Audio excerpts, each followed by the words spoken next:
In a decisive move that could reset America's trade posture, President Donald J. Trump announced he has signed off on letters to 12 countries, each detailing sharply revised tariff rates on exports to the United States. These letters, which Trump called take-it-or-leave-it offers, will be delivered Monday, marking a dramatic escalation in the administration's America First trade policy. Speaking aboard Air Force One en route to New Jersey, the president didn't name the countries just yet, deferring public disclosure until the letters are sent. But he made one thing abundantly clear: the grace period is over. They'll range in value from maybe 60 or 70% tariffs to 10 and 20% tariffs, Trump told reporters. Different amounts of money, different amounts of tariffs. The tariff structure was first announced in April, with a base rate of 10%. Higher brackets, some reaching 50%, were temporarily suspended for 90 days to allow for bilateral negotiations. That window closes July 9th.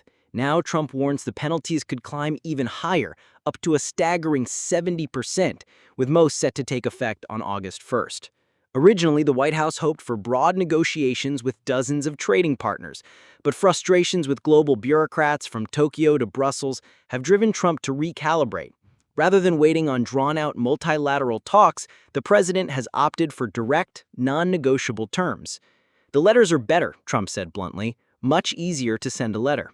This maneuver cuts through red tape and reflects a deeper truth. Most past trade deals took years to finalize, often producing little for the American worker. Trump isn't willing to wait that long.